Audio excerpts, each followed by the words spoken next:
Hello everyone. आज हम लोग को देखना था बिजी का डे 2। तो बिजी का डे 2 असाइनमेंट में हम लोग को सीखना है आइटम क्रिएशन। अभी तक हम लोग ने अकाउंट मास्टर हम लोग ने पढ़ लिया था, लेजर से क्रिएट करना हम लोग ने सीख लिया था। तो अब देखिए, आइटम मास्टर में यहाँ पे दे रखा है an item group is a broad level categorisation under which similar type of item are group, है ना। तो किस तरह के आइटम का आप बिजनेस कर रहे हो, यहाँ पे आप टीवी का बिजनेस करते हो, कंप्यूटर्स का बिजनेस करते हो, मेडिसिन का बिजनेस करते हो, ये आपको बताना पड़ता है। ये ग्रुप होता है, इसी को हम क्या कहते हैं? Group, item group. All items are classified under item groups.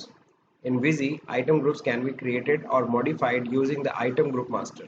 इसके लिए हमें item group master में जाना पड़ता है। When you create new company in item group, general is created by default. यानी कि इसमें एक item group by default बना होता है, किस नाम से? general नाम से, है ना। For your convenience, आपकी convenience के लिए, ठीक है। अब यहाँ पे देखिए दे रखा है कि item group are classified in a primary two categories. एक होता है प्राइमरी, एक सेकेंडरी। दो तरीके से हम लोग ग्रुप्स बना सकते हैं, एक प्राइमरी ग्रुप और एक secondary group. Primary, these items are represent the top most level of the hierarchy of item groups. जबकि secondary, these items are grouped are हाँ group are grouped under the primary groups. जैसे suppose करो आपने बनाया oil, oil को primary group रखा। अब oil के अंदर भी आप सेकेंडरी ग्रुप बना सकते हो कि फूड ऑयल है। बात समझे कि नहीं समझे? फूड ऑयल है कि कौन सा ऑयल है, होता है ना उसमें मस्टर्ड ऑयल होता है, और क्या होता है उसमें। हाँ, तो जिस तरह भी आप कैटेगराइज करना चाहते हैं, पॉम ऑयल है, वो सब आप डिफाइन कर सकते हो सेकेंडरी ग्रुप में। नहीं समझे? तो मस्टर्ड ऑयल होता है, मस्टर्ड ऑयल भी कई कंपनी का आता है ना। फिर इसके बाद पॉम ऑयल होता है, फिर इसके बाद सोयाबीन का भी ऑयल होता है। इस तरह मतलब डिफरेंट डिफरेंट होते हैं। रिफाइन होता है, तो रिफाइन भी एक तरह का ऑयल ही है ना, फूड ऑयल में आता है। तो इस तरह से ग्रुपिंग आप सब कैटेगरी यानी सेकेंडरी ग्रुप भी बांट सकते हो। To create modified the delete group master, चलिए देखते हैं कैसे जाना है। एडमिनिस्ट्रेशन पे ही जाके हम लोग को क्रिएट करना है। जस्ट लाइक इसमें पिक्चर में अगर आप देख रहे हो, तो यहाँ पे इन्होंने बनाया है किसका? हार्डवेयर का। और इसको देखो प्राइमरी ग्रुप बनाया है। तो चलिए हम लोग भी बनाते हैं।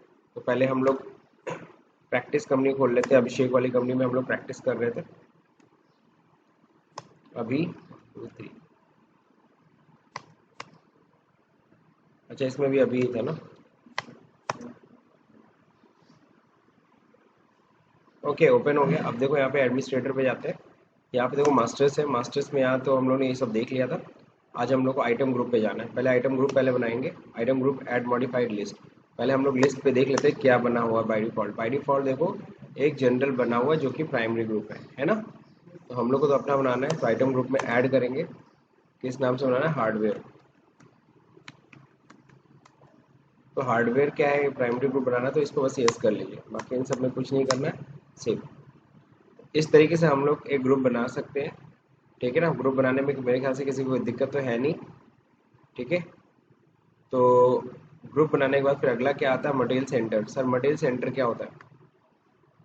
मटेरियल सेंटर का मतलब होता है, अच्छा एक और चीज़, हार्डवेयर वाला ग्रुप अभी बना है ना, एक वाला भी बना लेते हैं, ऑयल वाला भी आपको एग्जांपल समझा देते हैं। ऑयल एक प्राइमरी ग्रुप बना दी हमने। अब देखो सेकेंडरी बनाते हैं। ऑयल के अंदर जस्ट लाइक हमने मस्टर्ड ऑयल बनाया, ये सेकेंडरी होगा तो इसको नो करो, और ये इसको किस में डालोगे? ऑयल में। समझ रहे हो? फिर इसके बाद रिफाइन, इसको भी हम किस में डालेंगे? ऑयल में। अब समझे ना? इस तरह सेकेंडरी ग्रुप भी आप बना सकते हो।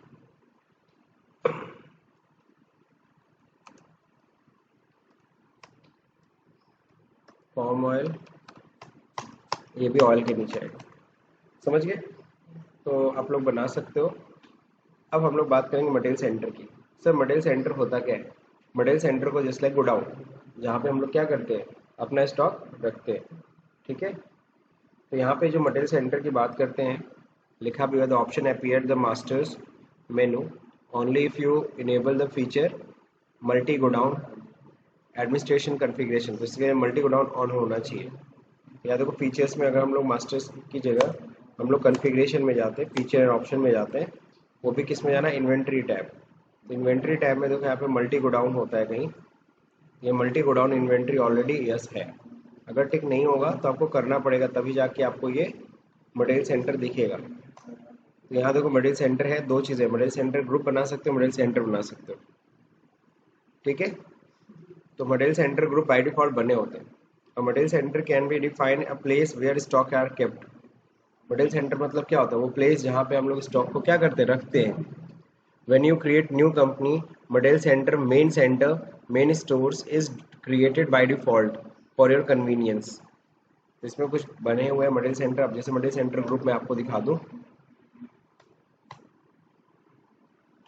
तो देखो इसमें मॉडल सेंटर ग्रुप में 3 बने हुए हैं। एक गोडाउन बना रखा है जहाँ पे स्टोर रखा है, मतलब रखा जाता है गुड्स को। प्रोडक्शन फ्लोर जहाँ फैक्ट्री है, जहाँ प्रोडक्शन हो रहा है। और तीसरा क्या होता है? स्टोर्स। स्टोर मतलब मेरी शॉप, जहाँ से सामान हम बेचते हैं।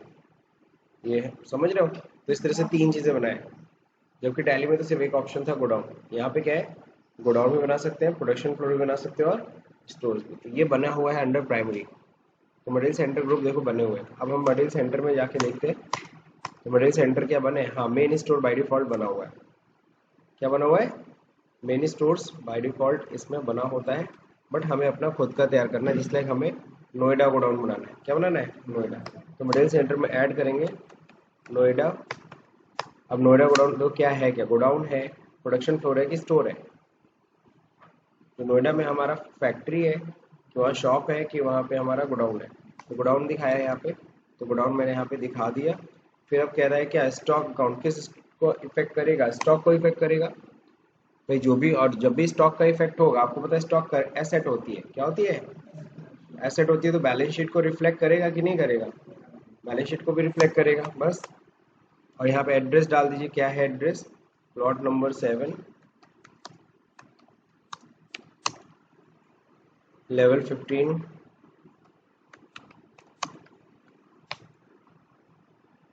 Express way, Noida.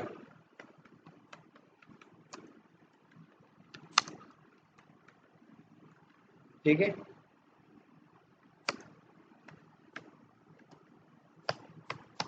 इस तरीके से हमने एक मॉडल सेंटर बना दिया। और भी इस तरह से गोडाउन बना सकते हैं। ठीक है ना? तो ये तो सबको समझ में आ गया। एड्रेस एड्रेस हम मेंशन कर सकते हैं। अब कह रहा है क्या? Similarly create another godown Ashok Vihar. तो चलिए अशोक विहार बना लेते हैं।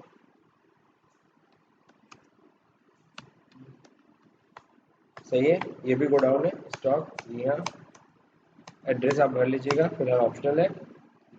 ठीक, तो हमने 2 मटेरियल सेंटर नहीं, गोडाउन भी बनाने आ गया। बहुत आसान है ना? तो यहीं पे है मटेरियल सेंटर। मटेरियल सेंटर हमको बनाना है। मटेरियल सेंटर ग्रुप तो बाय डिफॉल्ट बने हुए हैं। Godown, production floor, stores. अब क्या है? Unit master. अब आपको पता है आइटम क्रिएट करना है। आइटम करो। आइटम क्रिएट करने से पहले हम लोगों ने तो क्या क्या बनाया? स्टॉक ग्रुप बना लिया, गोडाउन बना लिया। अब क्या बनाना है? यूनिट्स। तो यूनिट्स में देखिए क्या है यहाँ पे? यहाँ पे कह रहे हैं जैसे एक लीटर बना रहे हो तो ठीक है, बॉक्स बना रहे हो, पीसेस बना रहे हो, तो इसके लिए हम लोग को यहाँ पे नीचे यूनिट है, ऐड। यहाँ पे जस्ट लाइक हमने बनाया पीसेस। एलियस में क्या नाम है? एलियस मतलब निक नेम। पीसेस ही बोलते हैं क्यों? यूनिट क्वांटिटी कोड ये क्यों पूछ रहा है? क्योंकि जीएसटी ऑन है। क्या ऑन है? तो इसमें भी देखो पीसेस होता है, आपको पता है। सपोज करो बॉक्स बना लेते हैं।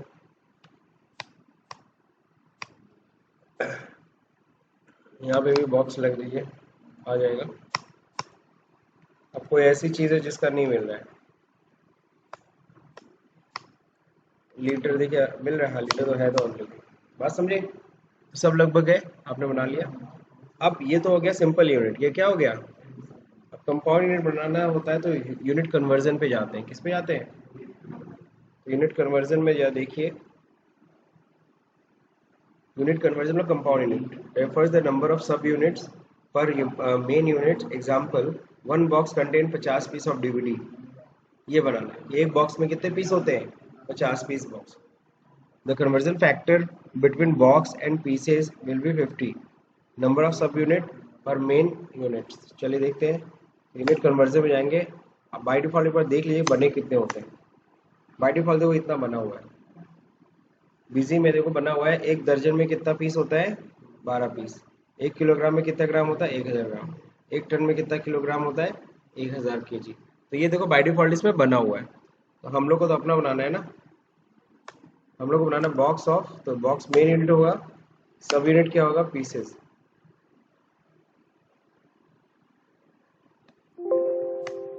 पीसेस हो गया, बात समझे। यहाँ पे कितना पीस है, 50 पीस। एक बॉक्स में कितना पीस आएगा, 50 पीस। समझ में आया कि नहीं है। तो ये यूनिट कन्वर्जन आपने बनाया। अब जाके देखोगे लिस्ट में, तब आपका भी दिखने लगेगा। ये तो तीन तो डिफॉल्ट बने होते हैं, बॉक्स, दर्जन और किलोग्राम। लेकिन टन अभी भी, सॉरी बॉक्स नहीं बना था, दर्जन, केजी और टन बना होता है। आपने अभी भी बॉक्स बनाया, तो बॉक्स दिखने लगा कि नहीं दिखने लगा। तो डिफॉल्ट तीन बने होते हैं, क्यों। अब तो यूनिट कन्वर्जन भी समझ में आ गया। अगला क्या है, अब जाकर के हम आइटम क्रिएट कर सकते हैं, आइटम मास्टर। तो हमने सारी तैयारी कर ली, हमने गोडाउन बना लिया, हम लोगों ने स्टॉक ग्रुप बना लिया, हम लोगों ने क्या बना लिया, हम लोगों ने यूनिट्स बना ली। अब जाके हम लोग आइटम बना सकते हैं। आइटम मास्टर्स में जाके हम लोग सीधे आइटम क्रिएट करेंगे। जस्ट लाइक यहाँ पे पेन ड्राइव बना रहे हैं, तो चलो ठीक है, बना लेते हैं हम लोग pen drive item. Item add, यहाँ पे हम लोग बनाते हैं pen drive. Okay, pen drive किस ग्रुप में रहेगा, हार्डवेयर। नहीं होता स्पेस दबा दिए, फिर देख लीजिए किस में डालना है। जैसे तो हार्डवेयर में रहेगा। यूनिट्स में आप देखिए कितना यूनिट है। यहाँ पे बस यही चीज़ है कि 120 क्वांटिटी। पहले तो यहाँ पे क्या डाल देते, पीसेस। अब यहाँ पे देखो ओपनिंग स्टॉक क्वांटिटी वो 120। यहाँ पे बस यहाँ ध्यान रहे, रेट नहीं डालना होता है। टैली के अंदर जब हम लोग करते थे तो रेट डालते थे, फिर अमाउंट अपने आप आ जाता। यहाँ पे अमाउंट डालना है, रेट अपने आप ये कैलकुलेट कर लेगा। यानी कि जो 120 पीस है, हाँ 120, हाँ बिल्कुल। तो 120 पीस है, इसकी स्टॉक वैल्यू यहाँ पे 60 रुपये दिया, हम नहीं 60 दिखाएंगे, हम सपोज करो 600 रुपये दिखाते हैं। कितना दिखा रहे हैं, यानी 120 पीस का दाम कितना है, 600 रुपये। तो समझ गए ना, एक पीस का रेट कितना आएगा, 5 रुपये।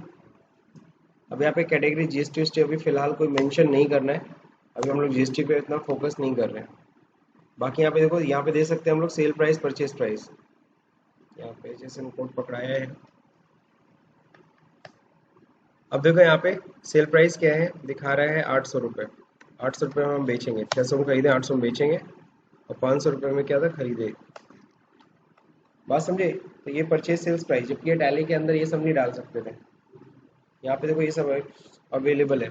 इवन एमआरपी भी लिख सकते हैं कि प्रोडक्ट के ऊपर एमआरपी कितनी है। मान लो एमआरपी है 1000, सॉरी, है ना, मिनिमम सेल प्राइस। अब 800 रुपये में हम सेल कर लेते हैं, मिनिमम सेल प्राइस है 785 रुपये, इससे कम में नहीं बेचना। समझ रहे हो, इससे कम में हमें नहीं बेचना है। सेल्फ वैल्यूएशन प्राइस कुछ है तो डाल दो, अदरवाइज छोड़ो। अब तो यहाँ पे कुछ है नहीं नीचे, अब तो कुछ करना नहीं है, सीधे अब सेव कंट्रोल। अच्छा, उससे भी पहले एक और चीज़ बता दूँ, स्टॉक आइटम में जो ये इसमें यूनिक चीज़ होती है, ये लेवल तैयार करना।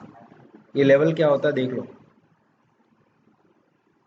जो बच्चे कॉस्ट पढ़ते हैं, और खासकर बड़े बड़े ऑर्गेनाइजेशन में जहाँ गोडाउन डाउन होता है, वहाँ पे इसे मेंटेन करना पड़ता है। मिनिमम लेवल, ये मिनिमम लेवल होता क्या है, जैसे हमारा स्टॉक की क्वांटिटी इस मिनिमम लेवल को टच करे, हमें तुरंत नया ऑर्डर दे देना है। हमें तुरंत नया ऑर्डर, बात समझे कि नहीं समझे। जैसे फॉर एग्जांपल मेरी शॉप है, अगर सपोज करो मेरी शॉप है बुक्स की, मान लो साइंस की बुक, जैसे ही मेरे पास साइंस का स्टॉक रहता है, साइंस का स्टॉक सपोज करो हमेशा 90-80 बुक्स रहते हैं। जैसे स्टॉक घटते घटते 10 पे आ जाए, किस पे आ जाए, यहाँ पे सेट में कर सकते हो कि 10 पे जैसे ही आए मिनिमम लेवल, रीऑर्डर हो जाए तुरंत, कितने का, 50 पीस का। बात समझे कि नहीं समझे। तो रीऑर्डर भी समझ में आ गया। रीऑर्डर लेवल क्या है, क्वांटिटी कितनी होनी चाहिए, मैक्सिमम लेवल क्या होता है, किसी भी हालत में इससे ज़्यादा बुक नहीं रखेंगे हम, वरना फालतू में पैसा भी फंसेगा मेरा। उतना ही रखा जाए जितने की डिमांड हो। क्यों, अब एक एक महीने में एक गत्ता पार्ले जो बेचते हो, तो साल भर में तो 12 गत्ता बेच लोगे, तो क्या 12 गत्ता आज ही खरीद ले। एक गत्ता खरीदे, बेचे, फिर खरीदेंगे, फिर बेचेंगे, जिससे मेरा ज़्यादा पैसा नहीं फंसेगा। बात समझे। तो ये होता है मैक्सिमम लेवल, कि इससे ज़्यादा स्टॉक नहीं रखना है। मिनिमम लेवल डेज में, रीऑर्डर लेवल डेज में। रीऑर्डर लेवल मतलब कि जब हम लोग ऑर्डर देते हैं तो आने में कितना समय लग जाता है, तो उतने तक, उतने समय, मान लो 3 दिन लगता है, तो 3 दिन का स्टॉक मेरे पास रहना चाहिए ना कम से कम। तो ये सब चीज़ें हम लोग मैक्सिमम लेवल डेज में यहाँ पे डाल सकते हो। तो ये minimum level, reorder level, maximum level, ये सब यहाँ पे हम लोग क्या करते हैं, यहाँ पे हम लोग तैयार करते हैं। अब जो देखिए यहाँ पे फिलहाल हमें भरना नहीं है रीऑर्डर लेवल, जैसे हम लोग क्विट कर देते है ना। तो क्रिटिकल लेवल्स मेंटेन करने की नहीं करने, ये आपके ऊपर है। इसको नो कर दिया मैंने सपोज। अब इसके बाद इसको क्या करते हैं, F2 करके सेव कर लेंगे। फाइनली कौन से स्टोर में सामान रखा है, सपोज करिए नोएडा स्टोर में सामान रखा है। तो यहाँ देखो क्वांटिटी, यहाँ पे एक डिफरेंट चीज़ यही है कि हमें क्वांटिटी डालनी है और टोटल वैल्यू डालनी है, एक पीस का रेट नहीं डालना है। समझ गए? Finally save. तो इस तरीके से हम लोग देखो आइटम भी बनाना सीख गए हम लोग। अब इसके बाद देखो यहाँ पे हम लोग बात करेंगे अकाउंटिंग ट्रांजैक्शंस की, कुछ एंट्रीज की बात करेंगे। एंट्रीज में आज हम लोग को पेमेंट, रिसीट, कंट्रा, जर्नल हम लोग को सीखना है, ये चार चीज। ठीक है। तो payment, receipt, कंट्रा। So after you have created the master of the company and defined the configuration settings, the next step the enter the transaction of the company के इसमें अंदर कैसे हम transaction पास करते हैं। Entering transaction means recording the entries in vouchers just like payment, receipts, contra, journal, so on. All the reports are based on the data entered in the voucher. सबको पता है जो हम एंट्रीज करते हैं उसी के बेसिस पे तो रिपोर्ट जनरेट होगी। सबसे पहला देखो यहाँ पे समझाएगा payment. You can enter the payment transaction the payment mode, either cash or cheque. भाई पेमेंट या तो हम कैश से करते हैं या तो चेक से करते हैं या डीडी से, मतलब बैंक के थ्रू करते हैं। There are two methods in which the payments details can be entered. Two methods यहाँ पे भी है, डबल एंट्री सिस्टम और सिंगल एंट्री सिस्टम। यहाँ पे भी क्या है, दो सिस्टम है, डबल एंट्री सिस्टम और वहाँ पे भी था ना डबल एंट्री और सिंगल एंट्री। किसमें? टैली में। F12 से इनेबल डिसेबल करते थे। यहाँ पे क्या है, in this system you need to enter the payment voucher in the traditional way, यानी एक को डेबिट करना है एक को क्रेडिट करना है। समझ रहे हो? और ये क्या होता है, सिंगल एंट्री सिस्टम। अब सवाल उठता है ये पेमेंट मोड चेंज कैसे करते हैं। तो पेमेंट मोड चेंज करते हैं यहाँ पे अकाउंट में जाएंगे, यहीं पे होता है ना सिंगल एंट्री सिस्टम। इसको ऑन कर दोगे तो सिंगल एंट्री सिस्टम ऑन हो जाएगी। चलिए देखते हैं हम लोग आते हैं पेमेंट। पेमेंट के लिए देखो यहाँ पे ट्रांजैक्शन पे जाना है। अभी तक हम मास्टर्स तैयार कर रहे थे, अब हमें किस पे आना है। अगर आप देख रहे होंगे तो यहाँ पे लाइन से sale, purchase, payment, receipt, journal, contra सब दे रखा है। सीधे हम लोग पेमेंट पे जाके क्या करना है, एंटर करना है। फिर कहता है ऐड करना, मॉडिफाई करना लिस्ट। तो कोई एंट्री तो हो नहीं रखी है इसमें, तो पहले ऐड ही करेंगे ना हम लोग। अब कहता है कि वाउचर सीरीज, सबसे पहले क्या है, ये मेन है। ठीक है। अब यहाँ पे देखो डेट की बात करता है, सॉरी, जैसे मान लो एडवर्टीजमेंट का पेमेंट करना है, advertisement expense account debit bank, है ना। अब किस डेट में कर रहे हैं, मान लेते हैं चलो 1/4 में ही कर रहे हैं। अब यहाँ पे देखो जीएसटी नेचर, ठीक है। यहाँ पे जीएसटी का नेचर क्या है, तो जीएसटी अभी तो फिलहाल हम लोग इनेबल नहीं कर रहे हैं, तो नॉट एप्लीकेबल भी रखते हैं। डेबिट क्या करना है, एडवर्टीजमेंट। तो देखो एडवर्टीजमेंट ऑलरेडी बना होता है, एडवर्टीजमेंट एंड पब्लिसिटी। कितना रुपए खर्च कर रहे हैं हम लोग, मान लो दिया तो है नहीं अमाउंट, मान लीजिए 5,000 रुपये हम लोग खर्च कर रहे हैं। यहाँ पे शॉर्ट नरेशन लिख सकते हैं। अब शॉर्ट नरेशन होता है किस लिए बता रहा हूँ, किससे हम लोग दे रहे हैं, एसबीआई से। ये शॉर्ट नरेशन होता है चेक नंबर लिखने के लिए। अब यहीं पे हम लोग लिख देते हैं चेक नंबर।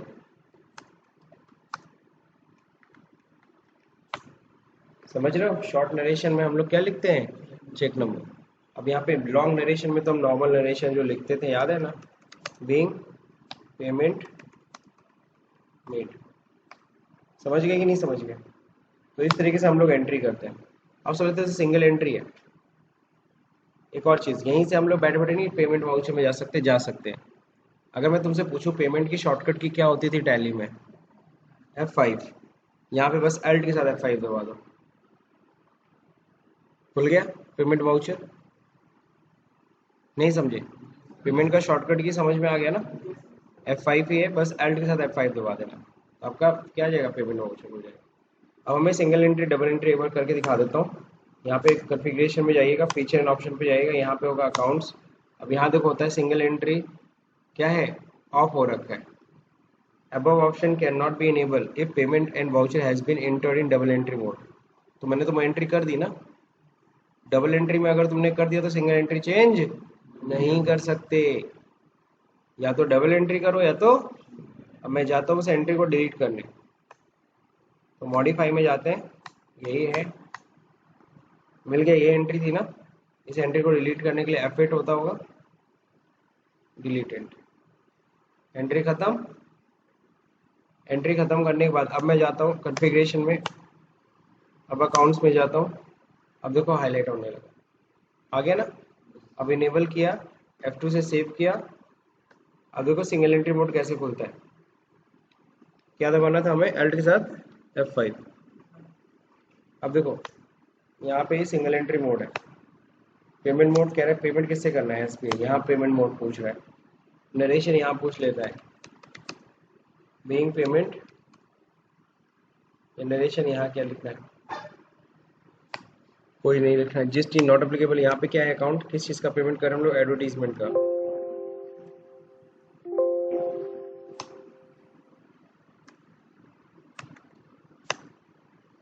ऐसे एंट्री करते हैं सिंगल एंट्री मोड में। समझ में आया कि नहीं है, ये सिंगल एंट्री मोड है, ठीक है। बाकी यहाँ पे यानी कि नरेशन में यहाँ पे चेक नंबर लिखना पड़ेगा, समझ गए। शॉर्ट नरेशन ही है वो, ये नरेशन कौन सा है, शॉर्ट नरेशन ही है। बाकी यहाँ पे आपको पता है, और कोई खर्चे का पेमेंट है क्या, और कोई खर्चा दिखाइए। मान लो कोई गलती से आ गया, गलती से कैपिटल आ गया, ये लाइन गलती से आ गई, नहीं देना है हमें, सीधे नीचे नरेशन पे आना था। तो इस लाइन को डिलीट करने के लिए होता है क्या, यहाँ देखो, डिलीट करने के लिए, डिलीट लाइन के लिए F9 होता है। क्या होता है, F9। तो लाइन देखो हट गई। अब नीचे आना है सीधे, तो F2 दबाना, क्या दबाना, F2।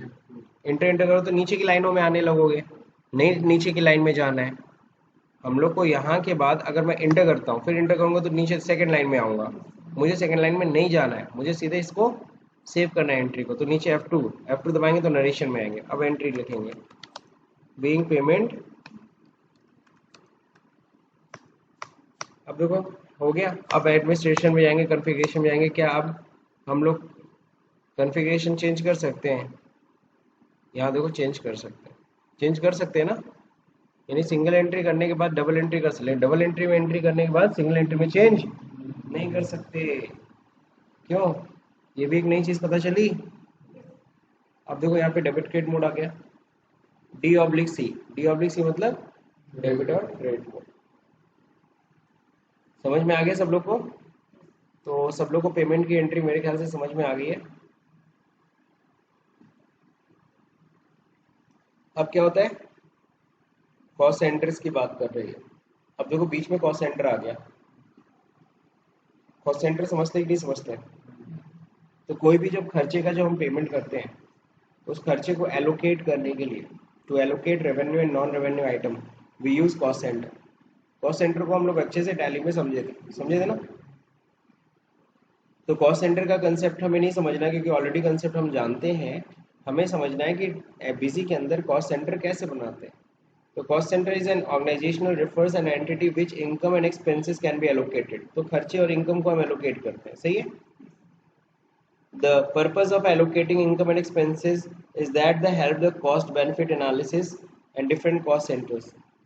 अभी हमको करना क्या होता है, मान लो हमने रेंट दिया, तो रेंट हमने किस ब्रांच का दिया, हमारी मान लो गोरखपुर में 4 शॉप है, तो कहाँ का दिया, गोलघर का दिया, अलीनगर का दिया, साहबगंज का दिया, बात समझे, कि गीता प्रेस का दिया या गीता वाटिका का दिया, बात समझे कि नहीं समझे। तो कहाँ का हम लोग रेंट दे रहे हैं, कहाँ का हम रेंट दे रहे हैं। सपोज करो हमने 1 लाख रुपए रेंट दिया, तो 20,000 रुपये रेंट अलीनगर का है, 40,000 रुपये रेंट गोलघर का है। तो दिस वन ये एलोकेट करना पड़ेगा ना। और इससे हेल्प किसको मिलता है, मैनेजमेंट को, अपनी कॉस्ट चेक करने में, कहाँ पे कितनी कॉस्ट आ रही है, कितना रेवेन्यू जनरेट हो रहा है, वहाँ इतना ज़्यादा हम खर्च कर रहे हैं, क्या इनकम आ रही है कि नहीं आ रही है। बात समझे कि नहीं समझे।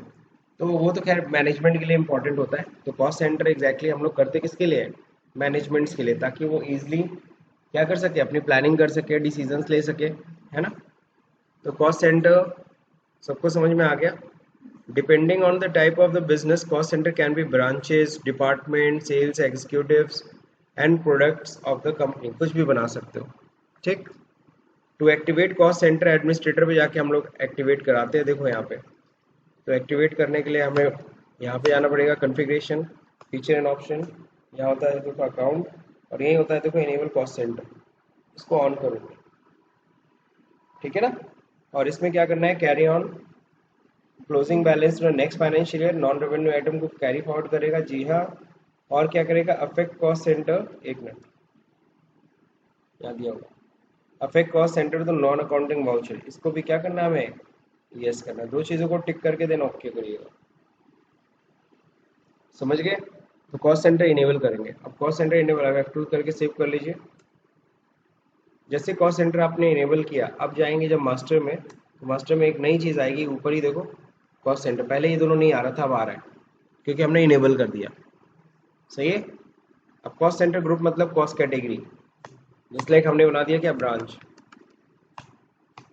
अब प्राइमरी ग्रुप है, जी हाँ प्राइमरी है ना,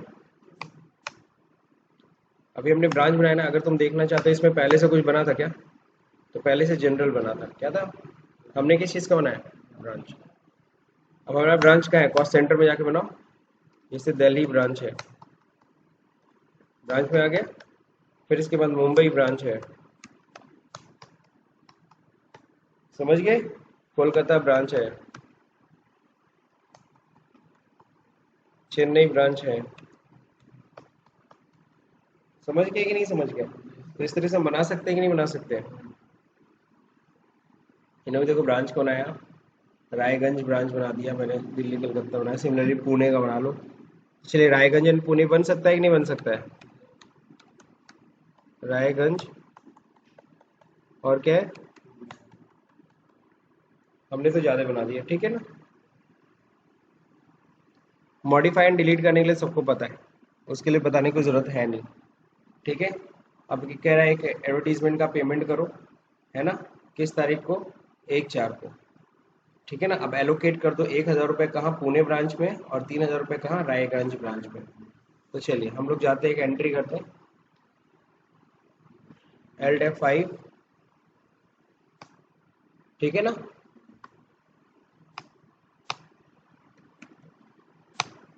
कितना, 4,000 rupees, state bank, cheque number,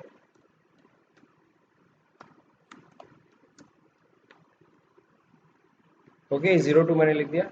अब इसके बाद फिर इंटर करेंगे तो सीधे long narration being payment made, जैसे सेव करोगे तो ये बॉक्स खुलेगा, जब सेव करोगे तब बॉक्स खुलेगा, तो वेट करना, सेव करने तक नहीं खुलेगा तब दिक्कत होगी, लेकिन अब सेव करने में खुल गया। अब देखो कहाँ पे है, कितना खर्चा हुआ है, यहाँ देखो दिखा रहा है रायगंज का 3,000 रुपये, पुणे का 1,000 रुपये। तो रायगंज का कितना अमाउंट खर्चा हुआ, 3,000 रुपये एडवर्टीजमेंट, और पुणे में कितना है, 1,000 रुपये, दैट्स इट। यहाँ पे भी इसके डिटेल्स में और कुछ लिखना है तो लिख दो, वरना कोई दिक्कत है नहीं, सेव सेव हो गया कि नहीं हो गया। तो कॉस्ट सेंटर भी दिखाने आ गया, कोई भी खर्चे को एलोकेट करना भी आप लोग को आ गया। अब देखो यहाँ पे दे रखा है क्या, रिसिप्ट। अगर हमें रिसिप्ट की एंट्री पास करनी है, किसकी एंट्री पास करनी है, रिसिप्ट की एंट्री।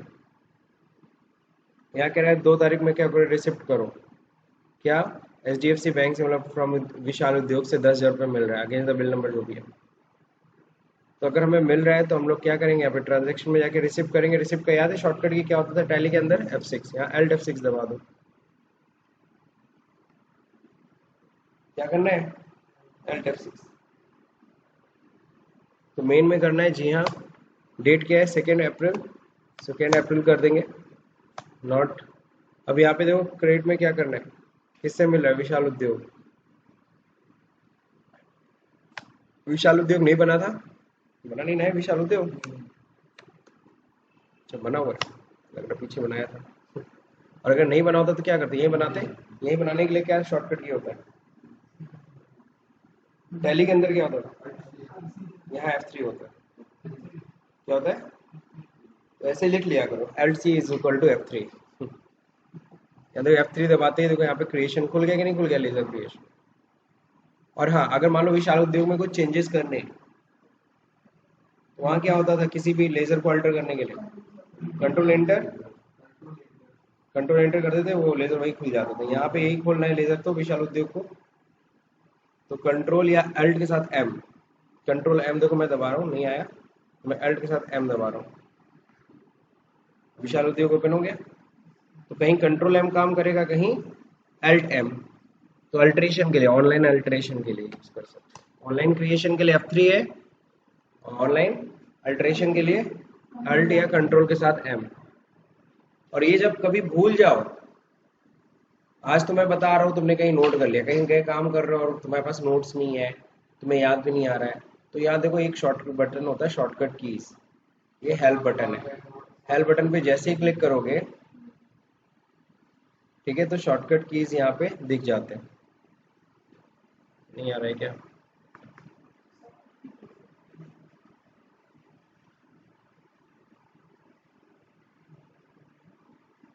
पहले ये एंट्री कर लेता हूँ फिर दिखाता हूँ।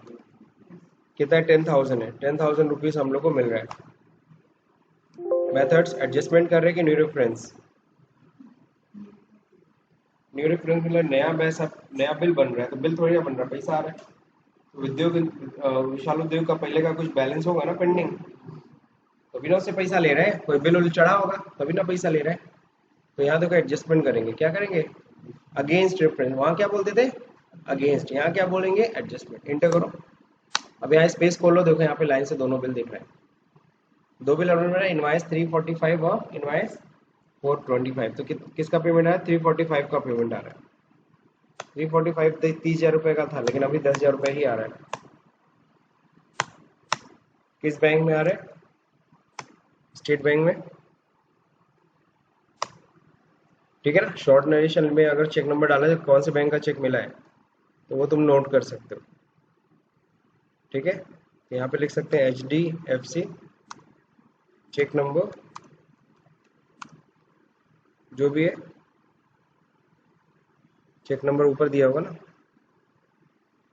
Check number 153016। नरेशन लिख देंगे बीइंग अमाउंट रिसीव। हो गया? तो सब लोगों को समझ में आ गया। रिसिप्ट भी, रिसिप्ट में कहीं कोई दिक्कत? अब हम बात करेंगे क्या? स्टैंडर्ड नरेशन की। अब ये क्या, इतने लंबे लंबे नरेशन हमें बार बार लिखने पड़ रहे ना। हाँ, तो वहाँ पे रिपीट नरेशन होता था, लेकिन हम लोग यहाँ पे क्या चाहते हैं, वहाँ रिपीट नरेशन मतलब पेमेंट का है तो पेमेंट वाला जो एक नरेशन लिख दे वही रिपीट होता था। यहाँ पे हम स्टैंडर्ड नरेशन बना सकते हैं, बना के रख सकते हैं, जब जो यूज़ करना है यूज़ कर सकते हैं।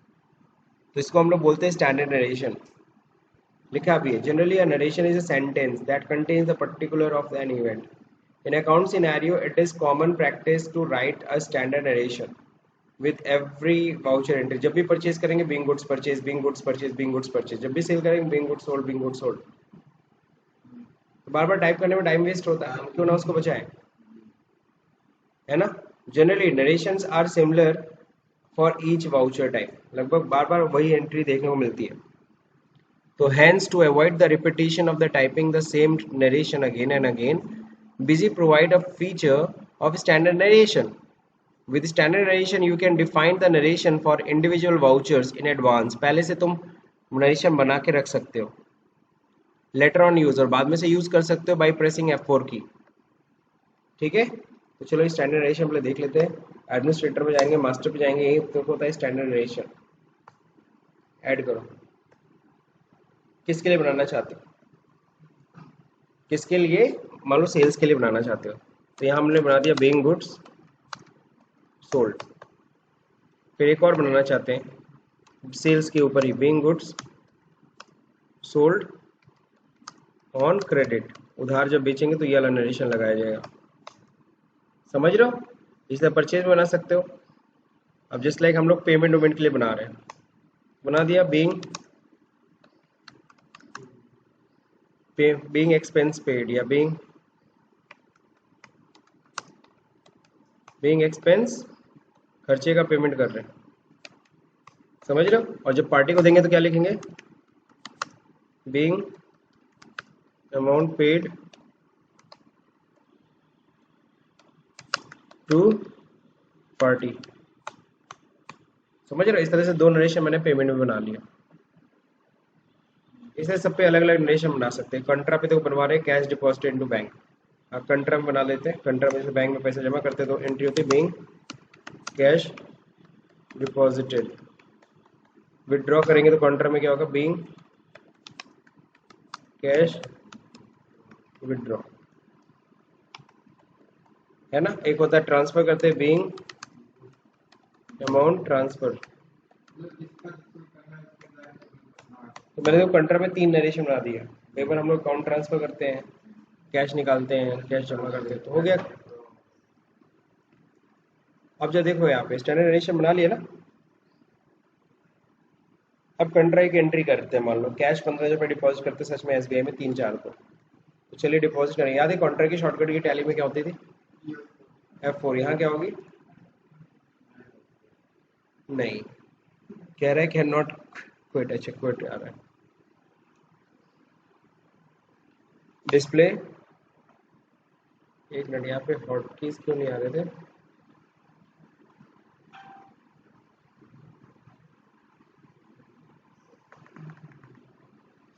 चलो देखा जाएगा अभी।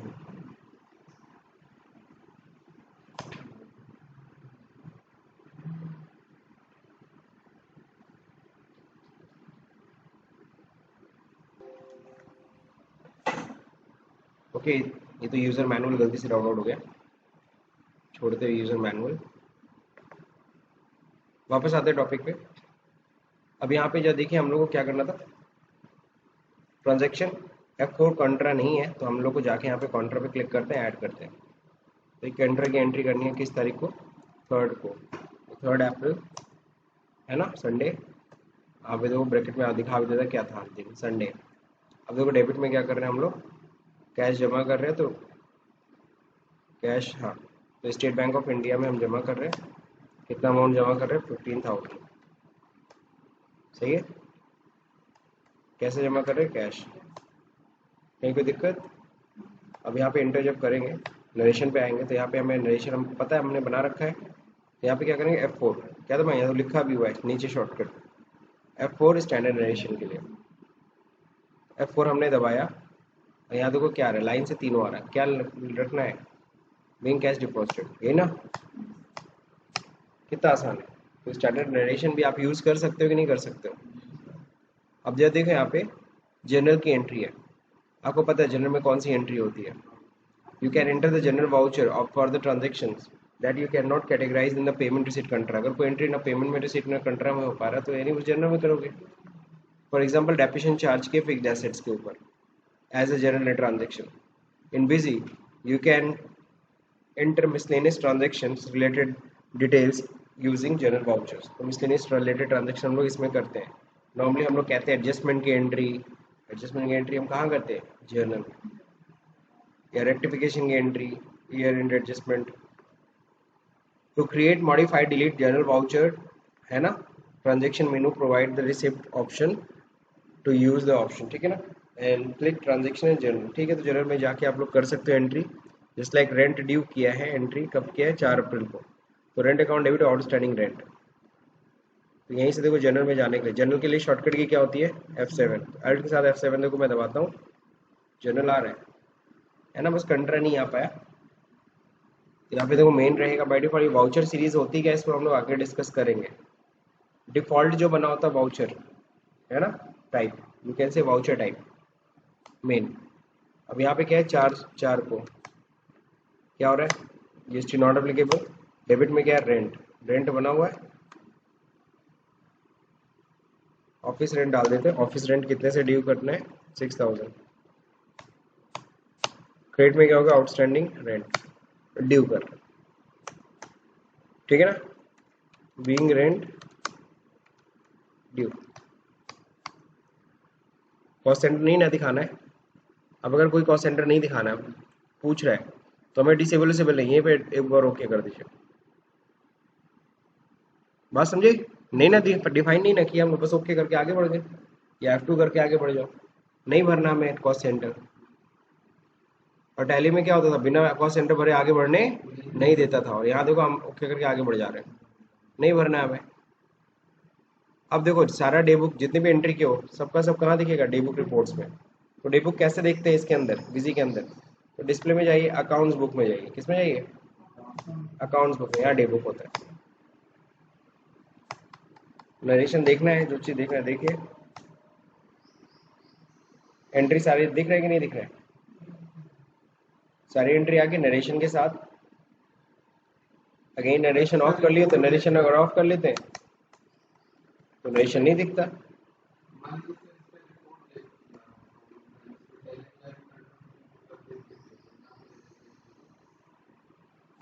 सिंगल अकाउंट भी एक बार देख लो पहले। ये सिंगल अकाउंट है, सिर्फ एक एक चीज दिखा रहा है, डेबिट क्रेडिट नहीं ना दिखा रहा है। वो चाहिए तो क्या करना था, फुल वॉच में। हाँ क्या बोल रहे थे आप, फिर से बोलो।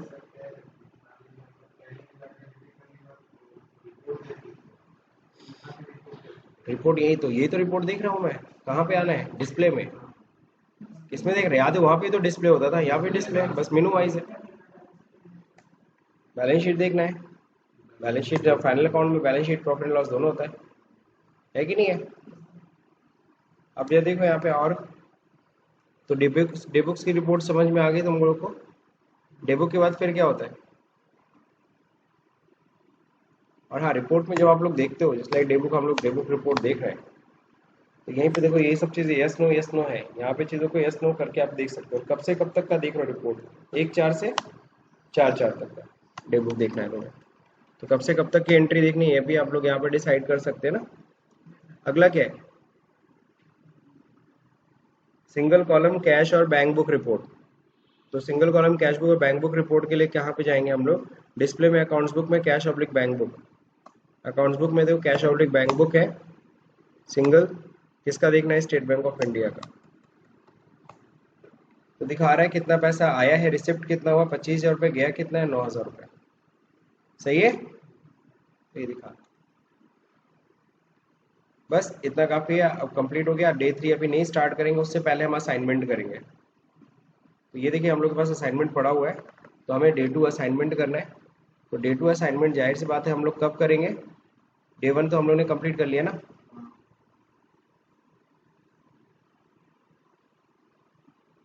अरे भाई क्यों ब्लर आ रहा है, ठीक है बात है। ओके, डे 2 असाइनमेंट ही है, उसी सिग्नोटेक कंपनी को ओपन करना है और उसके अंदर ये सब आइटम वाइटम बनाना है। तो ये हम लोग करेंगे, और आप लोग चाहे तो अपने से खुद से कर सकते हो। आप लोगों को काफ़ी हद तक सारी चीज़ें लगभग मैंने बता दी है, ठीक है। तो आज हम लोगों ने काफ़ी टॉपिक कंप्लीट किया। अगर ये वीडियो आपको समझ में आया तो इस वीडियो को लाइक करिए, शेयर करिए, सब्सक्राइब बटन दबाना भले भूल जाइए। Thank you for watching this video.